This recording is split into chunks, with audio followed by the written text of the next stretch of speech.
नमस्कार दोस्तों। आपने भी सुना होगा कि पैसा सब कुछ नहीं होता, लेकिन फिर अगर वह सब कुछ नहीं होता तो दुनिया उसी पैसे के पीछे क्यों भाग रही है? क्यों कोई रातों की नींद खो रहा है? क्यों कोई 60 साल की उम्र में भी बैंक बैलेंस देखकर नहीं मुस्कुराता? और क्यों हर आदमी अमीर नहीं बन पाता जबकि वो पैसा कमा रहा होता है? अगर आपके मन में भी ये सब सवाल आए हैं तो इन सब सवालों का जवाब है साइकोलॉजी ऑफ मनी बुक में, जो मॉर्गन हाउसर द्वारा लिखी गई है। तो दोस्तों, बुक की शुरुआत हम एक रियल लाइफ एग्जाम्पल से करते हैं। आपको कभी किसी ने ये कहा है, अरे ये क्या बेवकूफ़ी है, इस तरह कौन पैसे खर्च करता है? या यार तुम इतने कंजूस क्यों हो, पैसा तो खर्च करने के लिए होता है। शायद आपने भी कभी किसी को देखा होगा और मन में सोचा होगा कि इसने तो पैसे की बर्बादी कर दी। लेकिन क्या आपने कभी उस इंसान की कहानी जानने की कोशिश की कि वो ऐसा क्यों है? दोस्तों, हर किसी की दुनिया अलग होती है। इस दुनिया में पैसे को लेकर कोई भी इंसान पागल नहीं है, वो बस अपने अनुभवों के आधार पर सोचता है। चलिए एक एग्जाम्पल से समझते हैं। मान लीजिए एक बच्चा 1992 में पैदा हुआ, तो जब वह 16 साल का हुआ यानी 2008 में, तो उसने देखा कि उसके पापा की नौकरी चली गई। उसकी फैमिली को कम किराए के घर में शिफ्ट होना पड़ा क्योंकि 2008 के फाइनेंशियल क्राइसिस की वजह से वह सब कुछ खो बैठा। अब यही बच्चा जब बड़ा होगा तो वो इन्वेस्टमेंट से डरेगा। शेयर मार्केट उसके भरोसे लायक नहीं होगा, वो हमेशा सेविंग्स को पहले रखेगा। वहीं अब दूसरी तरफ एक बच्चा साल 2000 में पैदा हुआ, तो इसने देखा कि लोग बिटकॉइन, क्रिप्टो, स्टॉक्स से करोड़पति बन रहे हैं। इसने मंदी नहीं देखी, इसने बस ग्रोथ देखी। अब ये बच्चा जब 25 साल का होगा तो वो एग्रेसिवली इन्वेस्ट करेगा, रिस्क लेगा, क्योंकि उसके अनुभव में नुकसान की कोई कहानी नहीं है। तो अब सोचिए, दोनों में से कौन सही है? तो जवाब होगा दोनों, क्योंकि दोनों अपनी अपनी दुनिया में जीते हैं। वह दोनों की सोच उनके अनुभवों से बनी है। तो दोस्तों, अब सवाल ये है कि क्या हम सब अपनी अपनी फिल्म में जी रहे हैं? तो हाँ, बिल्कुल। कोई जिसने गरीबी देखी हो वो हर रुपया सोच समझ कर खर्च करेगा। वहीं जिसने कभी पैसों की तंगी नहीं देखी वो खर्च को फ्रीडम समझेगा। और यही वजह है कि पैसे को लेकर बहस कभी खत्म नहीं होती, क्योंकि हर कोई अपनी कहानी से सच को देखता है। तो मिस्टर मॉर्गन कहते हैं कि किसी की फाइनेंशियल हैबिट्स पर जजमेंट पास करने से पहले उसकी जर्नी को समझो। खुद की जर्नी को एब्सोल्यूट ट्रुथ मत मानो। यहाँ कोई पागल नहीं है, सब बस अपनी जिंदगी के हिसाब से सोच रहे हैं। दोस्तों, पैसे की दुनिया में सफलता या असफलता का कारण सिर्फ मेहनत नहीं होता, किस्मत और रिस्क भी उतने ही जिम्मेदार होते हैं जितने हमारे डिसीजंस। इस बात को हम एक कहानी से समझते हैं। इमेजिन कीजिए कि आप एक गांव में रहते हैं जहां सब लोग खेती करते हैं। वहां दो किसान होते हैं, राम और श्याम। राम हर मौसम को समझकर पूरी मेहनत और बुद्धि लगाकर खेती करता है। वह श्याम थोड़ा लापरवाह है, लेकिन अचानक एक दिन ऐसा मौसम आता है जो श्याम की फसल को बचा लेता है और राम की फसल बर्बाद हो जाती है। तो क्या अब यहाँ पर श्याम बेहतर किसान था? तो नहीं, वो बस किस्मत वाला था। तो उसका मतलब ये हुआ कि अनुभव हमेशा हमारे कंट्रोल में नहीं होते। तो मिस्टर मॉर्गन कहते हैं कि किसी की सफलता देखकर यह अज्यूम नहीं कर सकते कि उसने सभी डिसीजंस सही लिए, बस उसने रिस्क लिया और किस्मत साथ दे गई। तो सक्सेस का मतलब सिर्फ मेहनत या टैलेंट नहीं, बल्कि हार्ड वर्क, सही डिसीजन, सही समय और किस्मत है। अब अगर आप अभी तक सिर्फ अपनी मेहनत को जज कर रहे थे अपने बैंक बैलेंस से, तो रुकिए। शायद आपने बहुत अच्छा किया हो, लेकिन समय या किस्मत आपके पक्ष में ना हो। और वहीं अगर आप सफल हैं तो घमंड नहीं बल्कि कृतज्ञता रखिए, शुक्र कीजिए। जब हमने किस्मत और रिस्क को समझा तब ये भी समझा कि नतीजे हमेशा इंसाफ नहीं करते। अब बात उस अंदर की भूख की है जो इंसान को हर हाल में थोड़ा और चाहने पर मजबूर करती है। जैसे आप चाहे करोड़ों कमाते हो, लेकिन जब आप अपने पड़ोसी की कमाई देखते हैं तो आपको अपनी कमाई बहुत छोटी लगने लगती है। तो इसलिए कभी कभी सबसे अमीर व्यक्ति वह होता है जो कह सके कि मेरे पास काफी है। और अब अगर हम काफी पर रुकना सीख जाएं तो असली जादू शुरू होता है, जो है कंपाउंड इंटरेस्ट का जादू। अल्बर्ट आइंस्टीन ने इसे आठवां अजूबा कहा है, लेकिन लोग इसे समझ नहीं पाते क्योंकि ये तेज नहीं है, ये धीमा है। वह यह आपको अमीर तो बनाएगा, लेकिन यह धीरे धीरे वह चुपचाप काम करता है। जैसे फेमस इन्वेस्टर मिस्टर वारन बफे ने अपनी संपत्ति का 99% हिस्सा 50 साल की उम्र के बाद कमाया।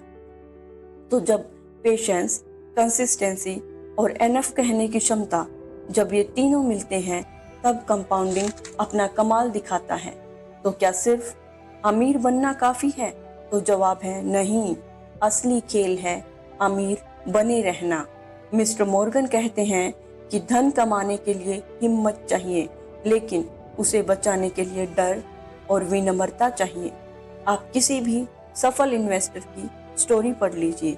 उसने जितनी बार बोल्ड डिसीजंस लिए, उससे ज्यादा बार वो खुद को बचाने में कामयाब रहा। मीन्स सेविंग्स ज्यादा इंपॉर्टेंट है इन्वेस्टमेंट से।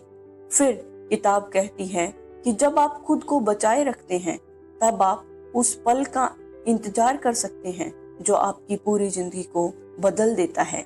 जैसे स्टीव जॉब्स को खुद की कंपनी से निकाला गया, लेकिन फिर आया एक मौका जिसने उनकी पूरी कहानी को ही बदल दिया।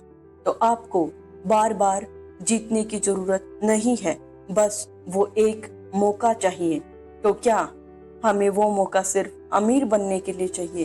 तो हाँ, अमीर बनने के लिए चाहिए, क्योंकि पैसा हमें फ्रीडम देता है और असली अमीरी फ्रीडम है, ना कि पैसा। इस बात को हम एक एग्जाम्पल से समझते हैं। जैसे एक महिला जो 1 करोड़ रुपया सालाना कमा रही है, लेकिन दिन में 12 घंटे काम, बॉस की डांट, ट्रैफिक, कोई पर्सनल टाइम नहीं। वहीं दूसरी महिला 5 लाख रुपए कमाती है, लेकिन फ्री है, बच्चे, खाना, लेखन, संगीत, सब कुछ है उसकी जिंदगी में। तो दोस्तों, यहाँ किताब कहती है कि असली दौलत वो नहीं जो आप पैसे के रूप में दिखा सकते हैं, बल्कि असली दौलत वो है जो आपको फ्रीडम देती है। इसलिए दूसरी महिला ज्यादा अमीर है उससे। लेकिन अब अफसोस इस बात का है कि हम आजादी से ज्यादा दिखावे के पीछे भागते हैं। जैसे जब हम किसी को महंगी गाड़ी में देखते हैं तो हम गाड़ी की सराहना करते हैं, आदमी की नहीं। और इससे भी ज्यादा हैरानी करने वाली बात यह है कि उस आदमी ने भी वो गाड़ी इसीलिए खरीदी थी। लेकिन मिस्टर मॉर्गन कहते हैं कि असली दौलत वो नहीं होती जो दिखती है, बल्कि वह होती है जो छुपी रहती है। मीन्स जो दिखती है वह लग्जरी होती है और जो छुपी हुई है वह दौलत है। जैसे सेविंग्स कभी दिखाई नहीं देती या इन्वेस्टमेंट पोर्टफोलियोज सोशल मीडिया पर कभी नहीं चमकते।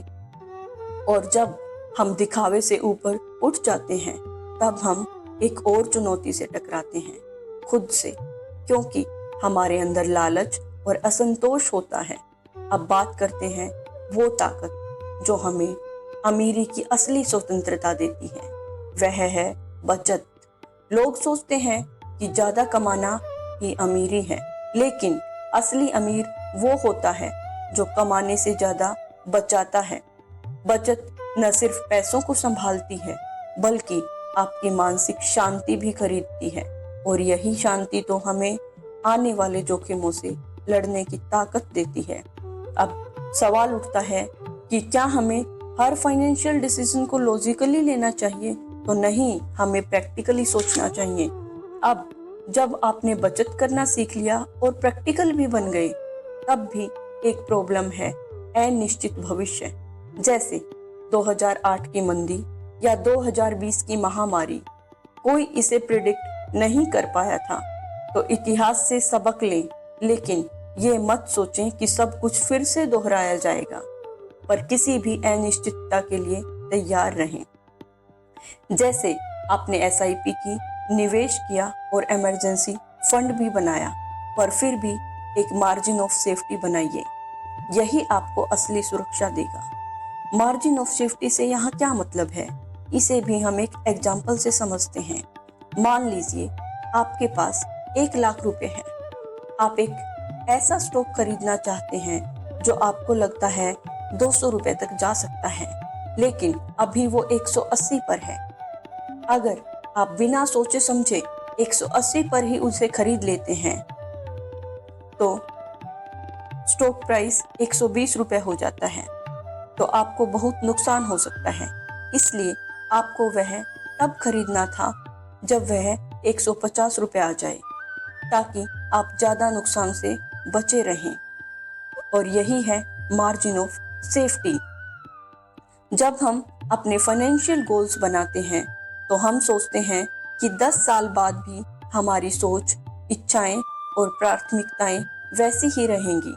लेकिन इंसान बदलता है, इसलिए अपने गोल्स को फ्लेक्सिबल रखें। अब किताब कहती है कि हर फाइनेंशियल रिवार्ड की एक कीमत होती है, जो हमेशा पैसों में नहीं बल्कि मेंटल कॉस्ट में भी होती है। जैसे डर, चिंता या अविश्वास अपनी इन्वेस्टमेंट्स को लेकर। अब सवाल उठता है कि लोग एक ही मार्केट में अलग अलग डिसीजंस क्यों लेते हैं? कोई ट्रेडिंग कर रहा है, वह कोई लॉन्ग टर्म के लिए इन्वेस्ट कर रहा है। तो जवाब है कि हर कोई अपने अनुभवों के हिसाब से सोचता है। इसलिए आपको अपने अनुभवों के हिसाब से मार्केट में बिहेव करना चाहिए, वरना आप हार जाएंगे। और अब तक अगर हम मार्केट को देखें, तो हर बार क्राइसिस के बाद मार्केट ने न्यू हाई बनाया है। हाँ, सावधानी रखो अपनी इन्वेस्टमेंट्स को लेकर, लेकिन आशावादी रहो, क्योंकि असली ग्रोथ वही होती है जहां उम्मीद होती है।